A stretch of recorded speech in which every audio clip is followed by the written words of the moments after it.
תבואו אלינו כבר, תבואו אלינו. תשאירו אצלנו את השידור, אנחנו... חבר'ה, שרון למעלה, שרון. תחזקו, תרדו לרצפה.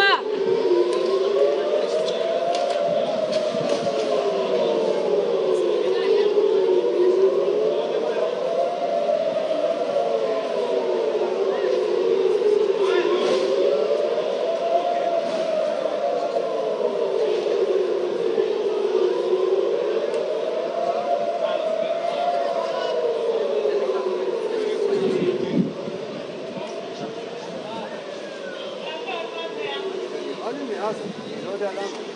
למה זה אנחנו שמה? בוא נחזור. כל הלב צינור, יאללה לי יפיק. הופה, ונראה פה, חברים שלי. פישר, פישר, עדיין לא לעמוד, יש מלא. לא, אני יודע, אף אחד לא אומר, אף אחד. יש מלא. כשהם יצאו, אני אפתח את המנורה, כי יש לנו לילה ארוך. אז אני שומעת, בואו אלינו. איתי, אני תופס אותך כאילו אתה מתחבא. כן, כן. אנחנו נמצאים אומנם כאן בזירת הפיגוע בתל אביב, אבל עם נדב והצלם שלנו רגע יפיק לכם את המצלמה, אפשר ממש לראות את השידורים בזמן אמת, לומר שכאן כבר אין אזעקה, לכן אנחנו גם יכולים כבר לשדר אליכם. בסדר, אנחנו נסדר את זה, שנייה. באוויר את הירוקים שממש כאן מעלינו, זה מה שקורה עכשיו, אלו התמונות, אנחנו נמצאים באזור יפו, בשדרות ירושלים, לשמוע גם כדורים שממש כאן מעלינו. יש כאן עדיין הרבה מאוד כוחות, גם משטרה כמובן, גם כוחות מיוחדים, גם כוחות הצלה והירוקים, פשוט לא עושים ככה, גם הבומים. לי, תגידי להם שירדו על הרצפה. חבר'ה, ירדו על הרצפה, ירדו על הרצפה! יאללה, כולם על הרצפה שם! אנחנו רוצים כעת להעביר את השידור לכתבתנו סיוון שנמצאת בנתב"ג, בינתיים אנחנו נתמקם במקום סיוון, אנחנו מעבירים את השידור כעת אליי. היה לנו נתוקים טיפה בסאונד, כאילו... יאללה, בוא נחזור. אני רוצה לבדוק שנייה את המיקרופון. הלו, חבר'ה! מה יש לך? הלו. אחורה. הלו. אחורה. נויה! נויה! נהיה לעירותים. שיסרקו, הם מסתכלים על הכל בסדר. איפה הוא נוסע העירות הזה?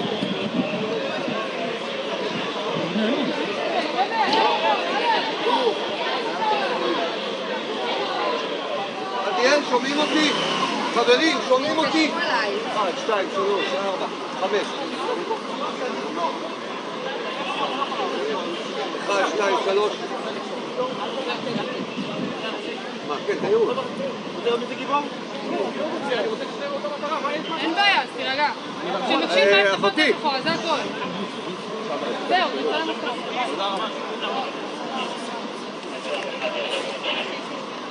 1, 2, 3. גבר, אנחנו באמצע אירוע רציני, לא נתווכח.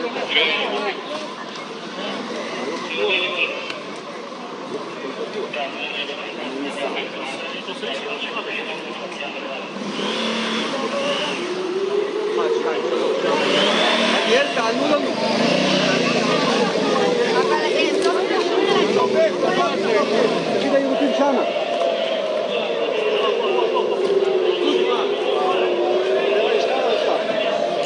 תשכבו על הרצפה. بحكي معك باي باي باي بحكي معك بحكي معك גבר, לך אחורה, גבר.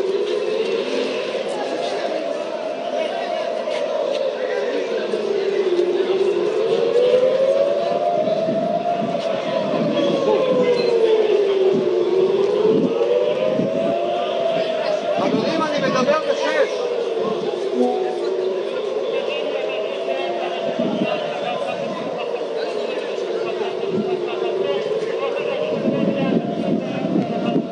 חברים, דברו איתנו בשש. בשש. תדברו אליהם.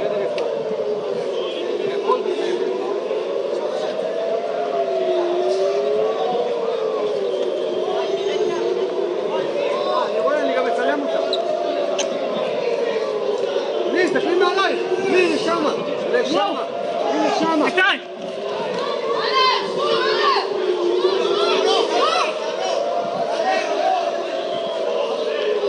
עדיאל, אתם רואים אותנו?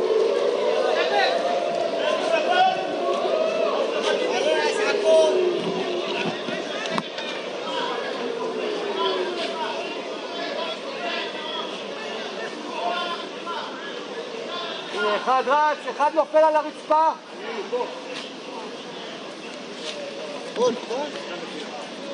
לא, זה חלקים של נראות. זה חלקים של נראות, זה לא עלינו בכלל. תגיד לי, מה יש לך? מה אתה נצבן אליי? אחי, אתה יודע לעבוד? עיתונאי, לך הצידה. הוא נצבן. הוא נצבן אליי.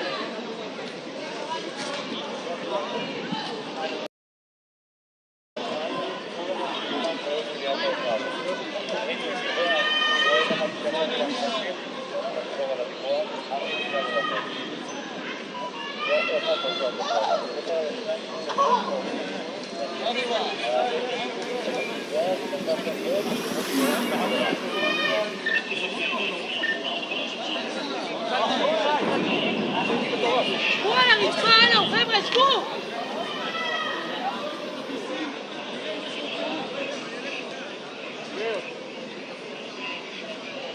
Northern border able to perpetrate another October 7th style massacre. For 18 years, Hezbollah brazenly refused to implement UN Security Council Resolution 1701, which requires it to move its forces away from our borders. Instead, Hezbollah moved right up to our border. They secretly dug terror tunnels to infiltrate our communities and indiscriminately fired thousands of rockets into our towns and villages. They fire these rockets and missiles not from military sites, not from that. They do that too. But they fire those rockets and missiles after they place them in schools, in hospitals, in apartment buildings, and in the private homes of the citizens of Lebanon. They endanger their own people. They put a missile in every kitchen, a rocket in every garage. I said to the people of Lebanon this week, get out of the death trap that Hezbollah has put you in. Don't let Nasrallah drag Lebanon into the abyss. We're not at war with you. We're at war with Hezbollah, which has hijacked your country and threatens to destroy ours. As long as Hezbollah chooses the path of war, Israel has no choice, and Israel has every right to remove this threat and return our citizens to their homes safely. And that's exactly what we're doing.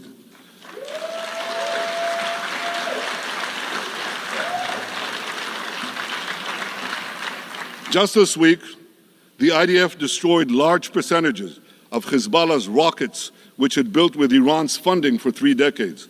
We took out senior military commanders who not only shed Israeli blood, but American and French blood as well. And then we took out their replacements, and then the replacements of their replacements. And we'll continue degrading Hezbollah until all our objectives are met.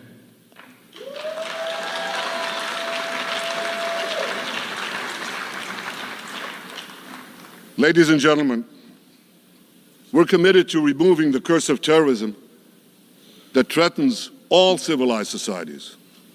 But to truly realize the blessing of a new Middle East, we must continue the path we paved with the Abraham Accords 4 years ago. Above all, this means achieving a historic peace agreement between Israel and Saudi Arabia.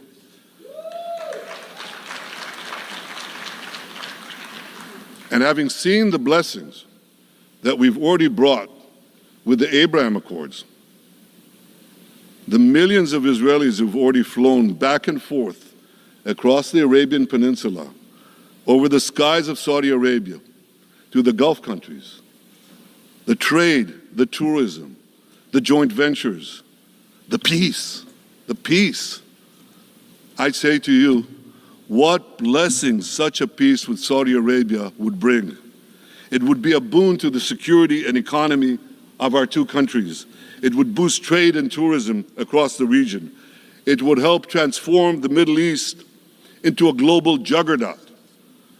Our 2 countries could cooperate on energy, water, agriculture, artificial intelligence, and many, many other fields. Such a peace, I'm sure, would be a true pivot of history.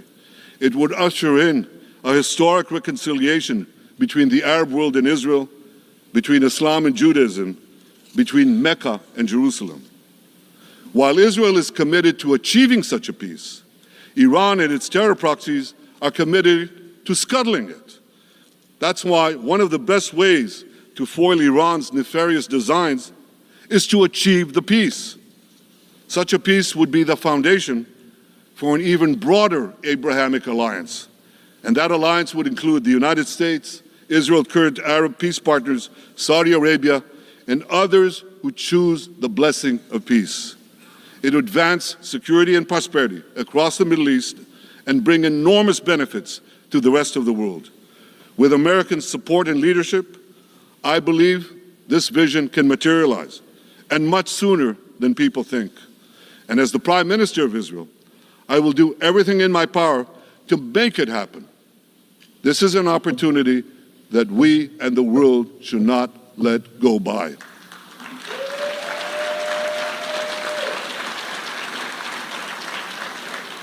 Ladies and gentlemen, Israel has made its choice. We seek to move forward to a bright age of prosperity and peace. Iran and its proxies have also made their choice. They want to move back to a dark age of terror and war. And now I have a question. And I pose that question to you. What choice will you make? Will your nation stand with Israel in peace? Or will you stand with Iran, a brutal dictatorship that subjugates its own people, exports terrorism across the globe? In this battle between good and evil, there must be no equivocation. When you stand with Israel, you stand for your own values and your own interests.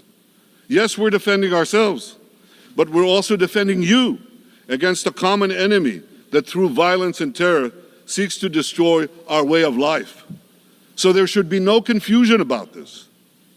But unfortunately, there is a lot of it in many countries and in this very hall, as I've just heard. Good is portrayed as evil, and evil is portrayed as good. We see this moral confusion when Israel is falsely accused of genocide, when we defend ourselves against enemies who try to commit genocide against us. We see this too when Israel is absurdly accused by the ICC prosecutor of deliberately starving Palestinians in Gaza. What an absurdity.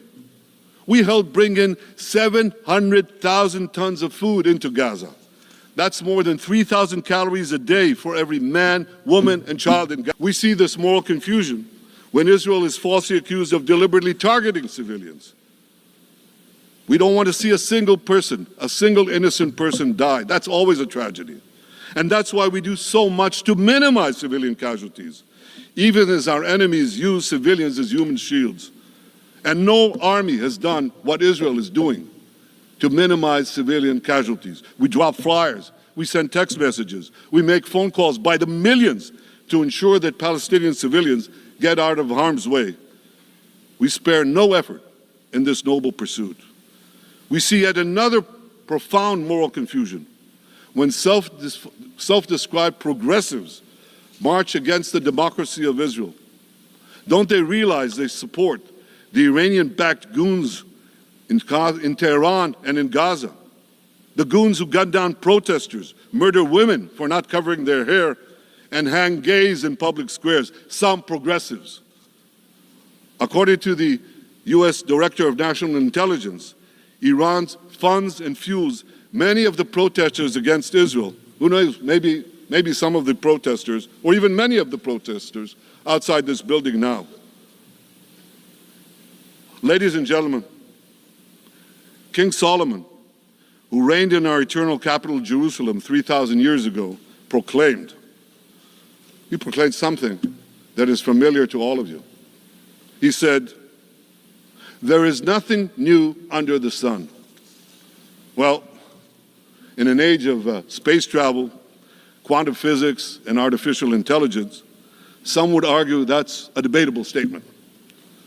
But one thing is undeniable. There is definitely nothing new at the United Nations.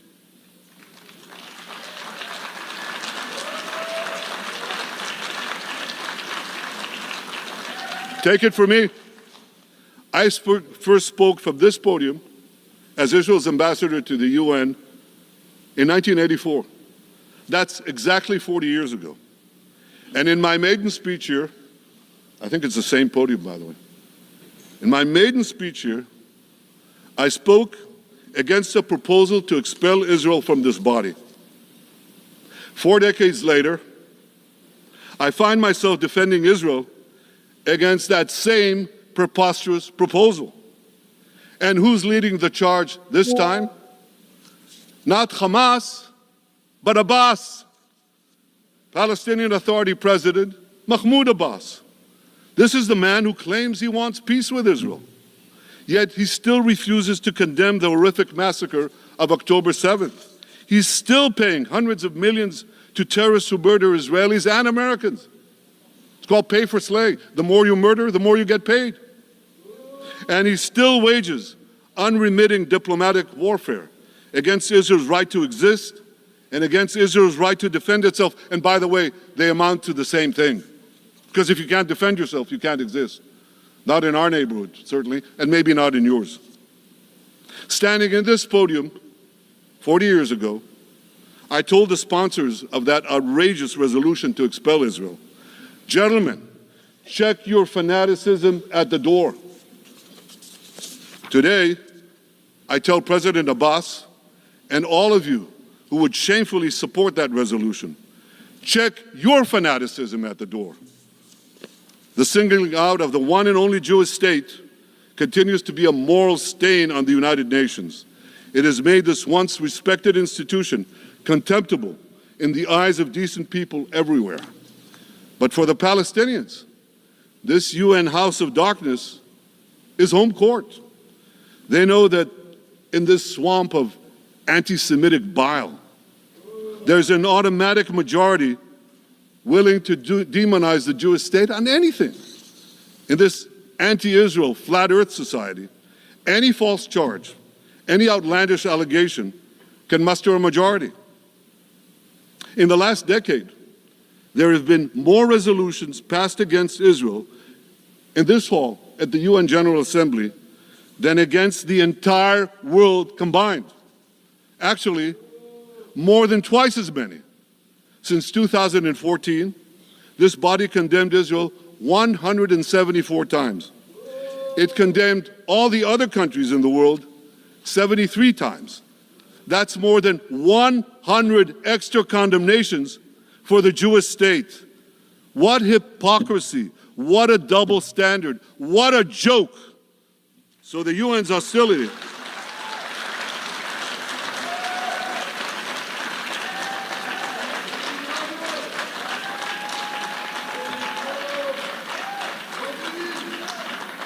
So all the speeches you heard today, all the hostility directed at Israel this year, it's not about Gaza. It's about Israel. It's always been about Israel's very existence. And I say to you, until the Jewish state is treated like other nations, until this anti-Semitic swamp is drained, the UN will be viewed by fair-minded people everywhere as nothing more than a contemptuous farce. Now, given the anti-Semitism at the UN, it should surprise no one that the prosecutor at the ICC, one of the UN's affiliated organs, is considering issuing arrest warrants against me and Israel's defense minister. Ladies and gentlemen, I didn't intend to come here this year. My country is at war, fighting for its life. But after I heard the lies and slanders leveled at my country by many of the speakers at this podium, I decided to come here and set the record straight.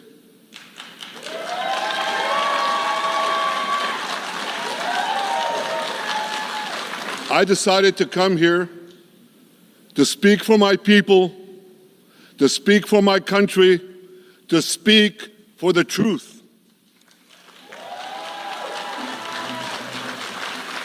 And here's the truth. Israel seeks peace. Israel yearns for peace. Israel has made peace and will make peace again.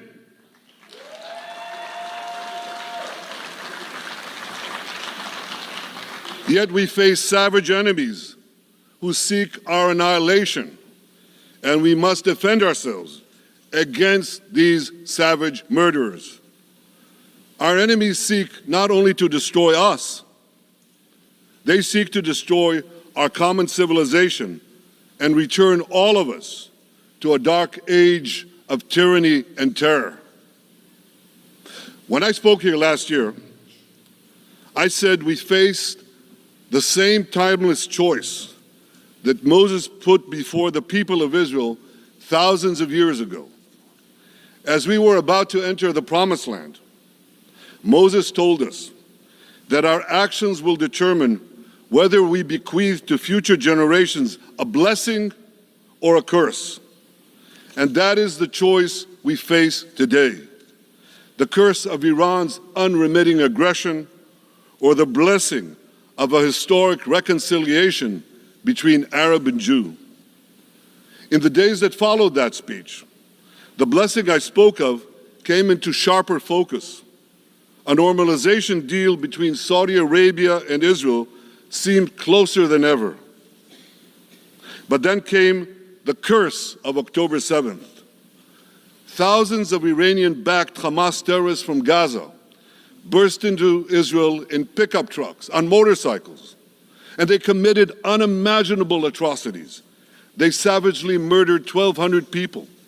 They raped and mutilated women. They beheaded men. They burned babies alive.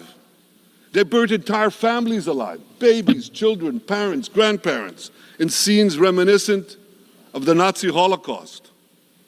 Hamas kidnapped 251 people from dozens of different countries, dragging them into the dungeons of Gaza. Israel has brought home 154 of these hostages, including 117 who returned alive. I want to assure you, we will not rest until the remaining hostages are brought home too, and some of their family members are here with us today, I ask you to stand up.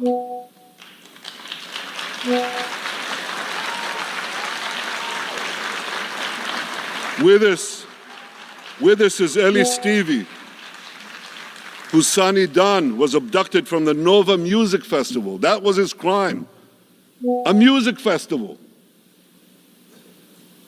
And these murderous monsters took him. Kobe Smirno, whose son Jonathan was murdered, and his corpse was taken into the dungeons, into the terror tunnels of Gaza, a corpse held hostage.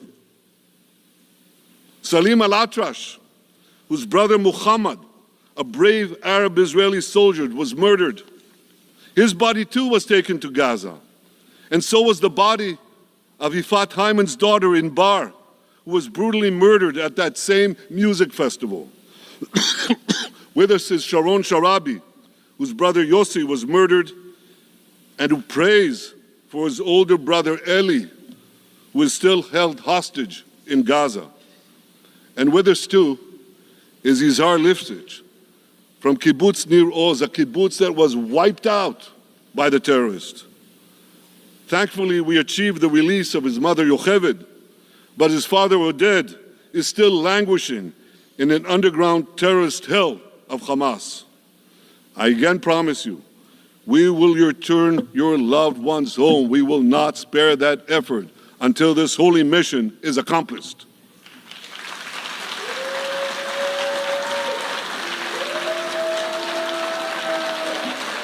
Ladies and gentlemen, the curse of October 7th began when Hamas invaded Israel from Gaza. But it didn't end there. Israel was soon forced to defend itself on 6 more war fronts organized by Iran. On October 8th, Hezbollah attacked us from Lebanon. Since then, they fired over 8,000 rockets at our towns and cities, at our civilians, at our children. 2 weeks later, the Iran-backed Houthis in Yemen launched drones and missiles at Israel, the first of 250 such attacks, including one yesterday aimed at Tel Aviv. Iran's Shiite militias in Syria and Iraq have targeted Israel dozens of times over the past year as well. Fueled by Iran, Palestinian terrorists in Judea and Samaria perpetrated scores of attacks there and throughout Israel. And last April, for the first time ever, Iran directly attacked Israel from its own territory, firing 300 drones, cruise missiles, and ballistic missiles at us. I have a message for the tyrants of Tehran. If you strike us, we will strike you. There is no place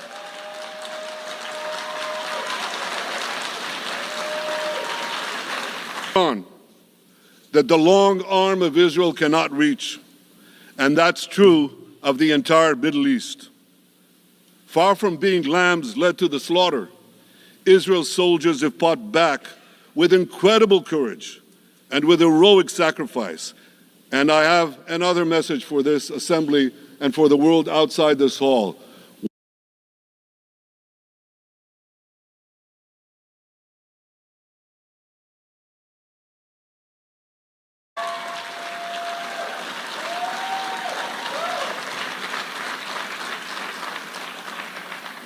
Ladies and gentlemen, as Israel defends itself against Iran in the seven-front war, the line separating the blessing and the curse could not be more clear. This is the map I presented here last year. It's a map of a blessing. It shows Israel and its Arab partners forming a land bridge connecting Asia and Europe between the Indian Ocean and the Mediterranean Sea. Across this bridge, we will lay rail lines, energy pipelines, fiber optic cables, and this will serve the betterment of 2 billion people. Now look at this second map. It's a map. Look at the second map. It's a map of a curse. It's a map of an arc of terror that Iran has created and imposed from the Indian Ocean to the Mediterranean.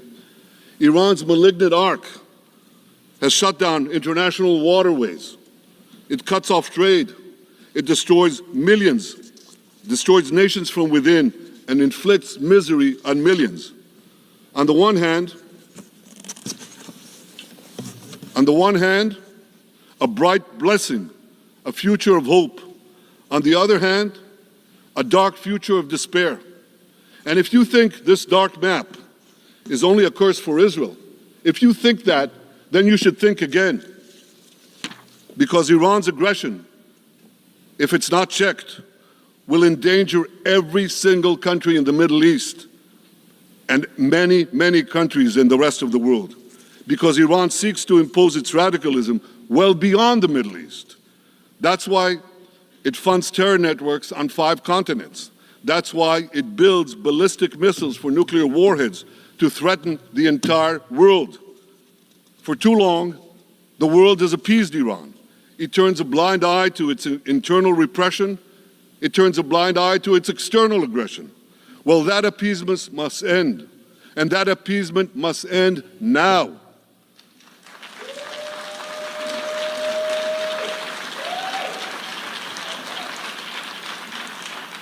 Nations of the world should support the brave people of Iran who want to rid themselves of this evil regime. Responsible governments should not only support Israel in rolling back Iran's aggression, they should join Israel. They should join Israel in stopping Iran's nuclear weapons program. In this body, in the Security Council, we're going to have a deliberation in a few months. And I call on the Security Council to snap back UN Security Council sanctions against Iran, because we must all do everything in our power to ensure that Iran never gets nuclear weapons.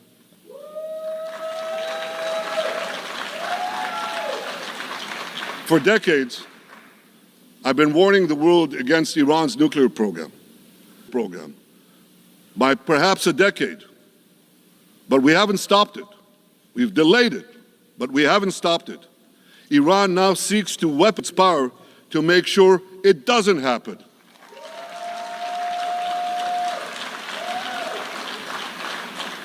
So, ladies and gentlemen, the question before us is simple. Which of these 2 maps that I showed you will shape our future? Will it be the blessings of peace and prosperity for Israel, our Arab partners, and the rest of the world? Will it be the curse in which Iran and its proxies spread carnage and chaos everywhere? Israel has already made its choice. We've decided to advance the blessing. We're building a partnership for peace with our Arab neighbors, terror that threatened that peace. For nearly a year, the brave men and women of the IDF have been systematically crushing Hamas's terror army that once ruled Gaza. On October 7th, the day of that invasion into Israel, that terror army numbered nearly 40,000 terrorists. It was armed with more than 15,000. It had 350 miles of terror tunnels, an underground network bigger than the New York subway system, which they used to wreak havoc above and below ground. A year later, the IDF has killed or captured more than half of these terrorists, destroyed over 90% of their rocket arsenal, and eliminated the key segments of their terror tunnel network. In major military operations,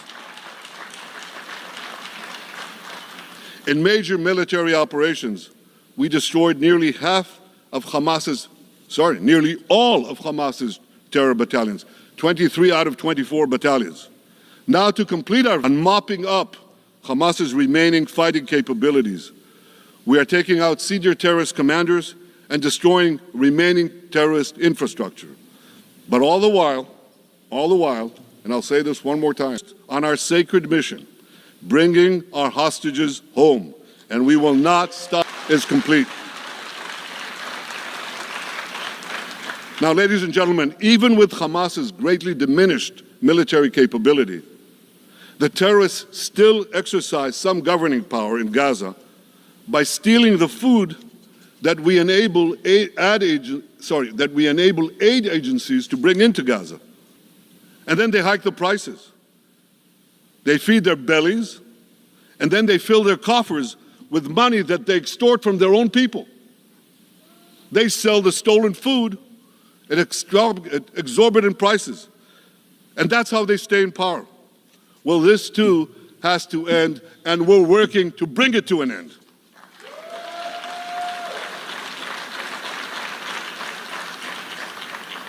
And the reason is simple.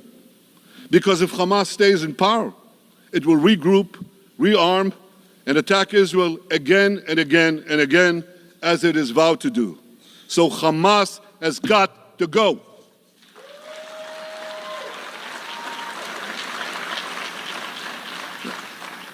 Just imagine, for those who say, well, Hamas has to stay, it has to be part of a post-war Gaza, imagine in a post-war situation in World War II, imagine allowing the defeated Nazis in 1945 to rebuild Germany. It's inconceivable, it's ridiculous. It didn't happen then, it's not going to happen now.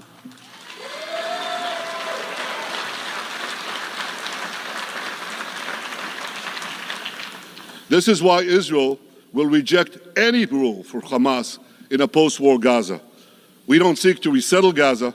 What we seek is a demilitarized and de-radicalized Gaza. Only then can we ensure that this round of fighting will be the last round of fighting. We are ready to work with regional and other partners to support a local civilian administration in Gaza committed to peaceful coexistence. As for the hostages, I have a message for the Hamas captors. Let them go. Let them go. All of the day must be returned alive, and the remains of those whom you brutally killed must be returned to their families. Those families, others in Israel, deserve to have a resting place for their loved ones, a place where they can grieve and remember them. This war,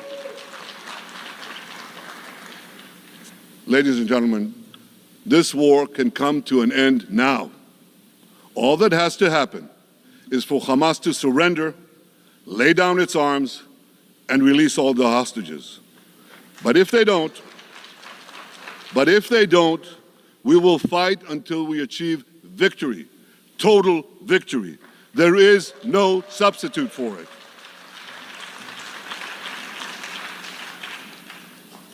Israel must also defeat Hezbollah in Lebanon.